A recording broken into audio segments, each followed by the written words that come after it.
ja nende moslemitest valitsejad ei teinud seda Osmanite perioodil. Vastus on A. Moslemitest valitsejad ei maksustanud kirikuid Osmanite perioodil. Nad olid kristlaste vastu väga lahked. Tegelikult hoolitsesid nad meie pühade paikade eest. Islami võimud ehitasid Hawa kiriku 3 korda uuesti üles. Vau, kas see on tõsi? 400 aasta jooksul ei maksustanud Osmanite türklased, kes valitsesid püha maad umbes aastatel 1517 kuni 1917 kirikuid. Parimal juhul on see väga ebaaus väide. Türklased ei pruukinud kirikuid otseselt maksustada, kuid nad maksustasid kristlasi otse selle eest, et neil oli õigus nendes kirikutes eksisteerida ja jumalateenistust pidada. Kui sa hakkad islami ajalugu ilustama ja väidad, et islam ja kristlased on alati parimad sõbrad olnud, siis kuule, ma tulen su kallale. Ja täna võtame ette selle ainsa kohutava jäigi Tucker Carlsoni, sest arvab, et võib kaamera eest teeselda, nagu oleksid kristlased ja islamistid alati olnud parimad sõbrad. Ja me teame, et ta pooldab šariaadi seadust ja levitab Vene propagandat. Aga ära sa julgegi oma paha aimamatu publiku jaoks ajalugu ümber kirjutada. Ma ei lase sellel juhtuda. Ja samuti ei luba seda Raimond Ibrahimi, kes on suutnud ümber lükata kõik need naeruväärsed väited, mida Tucker on esitanud. Tere tulemast vastulöögile. Mina olen Erik Ei, teie saatejuht. Vajutale kindlasti tellimisnuppu. Olete valmis? Ja nende moslemitest valitsejad ei teinud seda Osmanite ajal. Okei, nii et vastus on A. Moslemitest valitsejad ei maksustanud kirikuid Osmanite ajal. Nad olid kristlaste vastu väga lahked. Tegelikult hoolitsesid nad meie pühade paikade eest.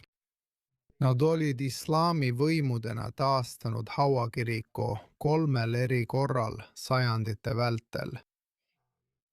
Neil oli seadus, mis kaitses kristlikke palverändureid nende teekonnal. Keegi ei tülitanud neid. Ottomani türklased, pühamaa moslemitest valitsejad, ehitasid Hawa kiriku 3 korda uuesti üles. Muide, ära kuula, mida ta räägib, vaid jälgi tema kehakeelt. Nagu keegi ei tülitanud. Osmani türklased, pühamaa moslemitest valitsejad, ehitasid püha Hawa kiriku 3 korda uuesti üles. Olgu. See, et ta lihtsalt pani käed risti, tähendab, et ta läheb kaitsele. Miks? Ta kõlab, nagu ta küsiks süütuid küsimusi, sest ta teab. Ta teab, et ta teeb midagi valesti. 3 korda, jah. Kas ehitati see täielikult uuesti üles või tehti suur renoveerimine? Ühel korral läks see põlema ja nad tegid katuse uuesti. Aga kui sa oled näinud püha Hawa kirikut, siis võid ette kujutada, mida selle uuesti tegemine nõudis. See on väga palju ja ma olen seal paar korda käinud. Alustame siis väga lihtsa faktiga, et võib-olla see ongi tõsi. Võib-olla on see tõsi. Aga mis selle juures nii manipuleeriv on see, et sa võtad selle ilma igasuguse kontekstita sellest, mis tegelikult islamistide ja kristlaste vahel 1000 aastaid toimus. Sa ei näita sellest midagi. Sa näitad väikest näidet, mis võib-olla on õige, et tõestada, justkui kõik oleksid sõbralikud. Sa ei pea Euroopasse vaatama, et näha, et islamistid ja kristlased ei peaks olema sõbrad. Ma sooviksin, et see nii oleks. Ma sooviksin, et erinevad religioonid võiksid olla sõbrad. Aga kui sul on religioon, mille eesmärk on hävitada kõik, kes ei usu selle väärtussüsteemi, siis on sul väike probleem. Aga unustage mind, ma ei pea sellest edasi rääkima, sest meil on siin ainulaadne Raimond Abrahami, kes teab islami kohta sõna otseses mõttes kõike. Vaatame, mida tema ütleb. Võida suurepärane logo, Raimond. Carlson on jälle sellega ametis. Platvormi min. Kes on Raimondis platvorm? Pro-islami väited, mis eiravad tegelikkust. Hiljutises saates intervjueeris ta üht J.D. Halli kristliku sionismi teemat. Kuigi islamil pole selle teemaga mingit seost, suruti pro-islami väited nagu tavaliselt vestlusesse sisse. Muidugi, sest kui sa hakkad sioniste ründama, siis samal ajal, selle asemel, et rääkida ainult sellest, kui kohutavad sionistid on, üritad sa kuidagi ka islamiste esile tõsta, justkui need 2 asja oleksid üks ja see sama. Kogu antisionistlik väide pärineb islamistlikust liikumisest. Armenid ei võtnud kirikutelt maksu. Ja nii kui ottomanid valitsesid tõotatud maad 400 aastat milletisüsteemis, ei võtnud nad kirikutelt maksu. Iisrael alustas. Vau, kas see on tõsi? 400 aasta jooksul ei maksustanud osmanite türklased, kes valitsesid püha maad umbes aastatel 1517 kuni 1917 kirikuid. Miks mul on tunne, et ta hakkab meile tõelist tõde rääkima? Kas teil ka on nii, kutid? Boss, parimal juhul on see väga ebaaus väide. Türklased ei pruukinud kirikuid otseselt maksustada, kuid nad maksustasid kristlasi otse selle eest, et neil oli õigus nendes kirikutes eksisteerida ja jumalateenistust pidada. Ära maini seda, Tucker Carlson. Miks sa seda teeksid? Ära muretse, me ei hakka maksustama teie hooneid, kus te jumalat teenite, sest me oleme juba iga 11 maksustanud. Ja kui me maksustaksime ainult hooneid, siis te ei kannataks nii palju kui siis, kui me tagame, et iga inimene, kellel on seos selle uskmatute mõtteviisiga, oleks maksustatud. See on midagi, mida nad unustasid. Muide, selle iroonia seisneb selles, et tead, juudid maksustati samuti džiizia kaudu, selle islamiusuliste uskumuse alusel, et kui sa ei usu islamisse, pead maksma islamistidele raha, et katta kõik nende jamad, mis iganes need ka poleks. Sellest räägime mõnel teisel korral. Asi on selles, et selle asemel, et see oleks vestlus selles, kuidas kristlased ja juudid lahkusid sionistidena, sest Tuckerile muidugi meeldib need kaks asja kokku panna, kannatasid mõlemad Ottomani impeeriumi all sarnaste asjade tõttu. Ei, lase paista, nagu oleksid tegelikult kristlased ja islamistid olnud parimad sõbrad. Probleemiks olid hoopis sionistid. Nii igav.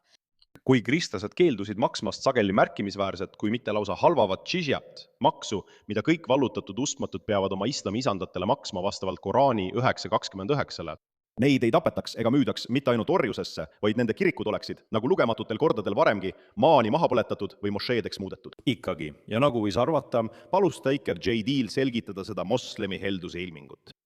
Ja siit läks asi ainult hullemaks. Vaata. Ja nende moslemitest valitsejad ei teinud seda Osmanite ajal. Okei, nii et vastus on ei. Moslemitest valitsejad ei maksustanud kirikuid Osmanite ajal. Nad olid kristlaste vastu väga lahked. Tegelikult hoolitsesid nad meie pühade paikade eest. Nad olid islami võimudena taastanud Haua kiriku 3 erineva korra jooksul sajandite vältel. Kas sa said sellest aru? Nii et nüüd mitte ainult ei maksustanud moslemi valitsejad kirikuid, vaid nad olid, tsitaat, kristlaste vastu väga lahked. See on päris palju korraga, JD. Kristlaste hoidmine džimmidena, mis tähendab rõhutud alamateks, kellel ei ole mingil moel samu õigusi nagu moslemitel. Nende tapmine või orjastamine, kui nad ei maksa üüratuid makse ja andameid, ning neile igasuguse õigluse eitamine. See ongi lahkuse definitsioon. Kui te küsite islamistid, mu sõbrad. Kui moslemi jõugud nende vastu üles tõusid, mis, nagu näeme, oli siis ja on ka praegu üsna tavaline. Kõik see oli viis olla kristlaste vastu väga lahke. Muide, siin on üks huvitav fakt. Nendel samadel sajanditel, mil osmanite türklased valitsesid pühal maal, olid nad kristliku Euroopa nuhtlus, keda peeti kõigist eelnenud moslemi rõhujatest kõige alatumaks, mis ütleb juba nii mõndagi. Julmused, mida nad panid toime tuhandete miilide ulatuses kristlike maade vallutamisel, on sageli kirjeldamatud. Muide, see on täpselt sama tõeliselt lahke mõtteviis, mis islamistidel on naiste suhtes. Me oleme tõesti lahked. Lihtsalt veendu, et teed täpselt seda, mida me tahame ja siis me ei hukka sind, sest me oleme lahked. Issand! Lakkamatud rüüsteretked, veresaunad, orjastamised, vägistamised. Tugevaimate kristlastest poiste röövimine, keda sunniviisiliselt islamiseeriti ja kellest tehti džihadiste, kurikuulsad janiitšarid, ning kristlastest tüdrukute röövimine, kes visati osmanite haaremitesse ja kellest tehti seksiorjad. Rääkimata muidugi tuhandete kirikute süstemaatilisest rüvetamisest ja hävitamisest. Mis puudutab osmanite võimu pühal maal, kus kristlased olid vähemuses ja neil polnud muud valikut kui alistuda, pöörduda või surra, siis osmanid olid kurikuulsad palveränduritelt maksude nõudmise, kirikute suvalise sulgemise või ahistamise ning uskmatutega omavoliliselt ümberkäimise poolest. Kui soovid rohkem fakte, vaata kas minu raamatut Sword and Scimitar või Defenders of the West. Võtame korraks hetke, et tegelikult Raymondi tutvustada, sest loomulikult Tucker ei kutsuks teda kunagi oma saatesse. Kui sa tahad kedagi, kes tõesti teab, millest ta räägib, siis Raymond Ibrahim on tõesti üks parimaid, kui mitte parim, kes mõistab, mis tol ajal juhtus. Miks see nii oluline on? Sest nii saame aru, mis praegu toimub. Kui sa märkad mingis asjas mustrit, on palju lihtsam selgust saada, kui segadusse sattuda.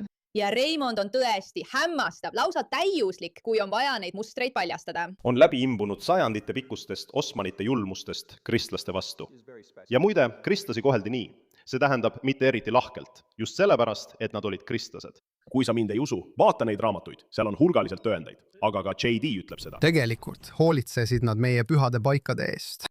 Islami võimud olid kiriku uuesti üles ehitanud. Ma ütlen sulle, niipea kui ta rääkima hakkab, hakkan ma haigutama. 3 erineval korral sajandite jooksul. ausalt öeldes pole mul aimugi, millest räägid. Püha haua kabelit on selle ajaloo jooksul korduvalt rünnatud ja kahjustatud, peaaegu alati moslemite poolt. Kuid ükski islami võim ei ole seda kunagi uuesti üles ehitanud. Parimal juhul. Muide, see on huvitav asi. Miks pidi Osmanite impeerium selle 3 korda uuesti üles ehitama? Oletame, et nad tegid seda. Kui nemad olid need, kes kontrollisid, siis kes olid need, kes seda pidevalt hävitasid? See pole midagi, millele JD tahaks vastata. Nad lubasid kristlastel ise selle eest maksta ja seda taastada. Ja sedagi ainult seetõttu, et Püha Haua kirik oli moslemi võimudele oluline tuluallikas. Tuhanded palverändurid kogu Euroopast pidid selle külastamiseks maksma kõrget hinda. Näiteks aastal 1009 lubas Egiptuse kaliif Hakim bi Amr Allah Jeruusalemma moslemitel Püha Haua kiriku maani maha lammutada. Umbes 40 aastat hiljem ehitati see täielikult kristlaste raha ja tööjõuga uuesti üles. Hilisem kaliif otsustas, et eelistab pigem palverännakutest kasu saada. Kõik, mida ta tegi, oli see, et ta lubas kristlastel see uuesti üles ehitada. Ta ei aidanud mitte kuidagi. Mis puudutab moslemi jõukude rünnakuid Püha Haua kirikule Osmanite võimu ajal, mis olid sagedased, siis oli vaid üks kord, kui hoone vajas tõsist ümberehitamist pärast seda, kui 1808 aastal tuli suure osa sellest hävitas. Kuigi tänapäeval meenutatakse seda tulekahju ametlikult kui õnnetust, mille põhjustas valesti asetatud küünal või õlilamp, on Egiptuse võimud täpselt sama põhjust kasutanud ka hiljutiste 10 kopti kirikute süütamiste puhul Egiptuses. Tolle aja kristlased, nagu ka tänapäeva koptid, ütlesid, et kohalikud moslemid süütasid selle. Olgu kuidas on, kõik, mida Osmanid 1808 aasta tulekahju puhul tegid, oli see, et nad lubasid kohalikel kristlastel see uuesti üles ehitada. Jällegi, oma raha ja tööga, kristlaste enda raha ja tööga. Ja taas ainult selleks, et Osmanid saaksid sellest kasu palverändurite sissepääsutasude kaudu. Lühidalt öeldes ei olnud Osmanite kohtlemises kristlaste suhtes pühal maal ega väljaspool seda midagi lahket. Isegi džiizia maksu kaotamine 1856 aastal oli hoopis midagi muud. See oli otsene Euroopa, eriti kristlaste surve tulemus. Tänu pidevale kristlaste tagakiusamisele Osmanite võimu all sekkus nende nimel õigeusklik Venemaa, mis viis Krimmi sõjani aastatel 1853-1856. Sa oled üllatunud, eks? Eks? Sa oled üllatunud, et Tucker Carlson ei kasutanud seda võimalust, et proovida levitada Vene propagandat. Muidugi oled sa üllatunud, miks mitte? Igatahes, kui sa tahad ülejäänud kommentaari vaadata, siis mine vaata Raymond Ibrahimi X-is ja mujalgi, sest ta tõesti teab, millest ta räägib. Aga lihtsalt meeldetuletuseks, see on seda tüüpi sisu, mida me nüüd nende taskuhäälingu tegijatelt näeme. Mingil põhjusel arvavad nad, et võivad oma platvormil sõna anda inimestele, kes mitte ainult ei valeta, vaid on täiesti valesti informeeritud, just kui oleksid nad eksperdid. Ja me ei lase end petta, Fred, et sinu lõksu langeda. Ma tean, et sinu armastus on su ajus midagi ära rikkunud, aga meie omi pole see veel mõjutanud. Me ei lase end sellest petta, Tucker. Kahjuks meie enda jaoks. Aitäh, et sellele tähelepanu pöörasid.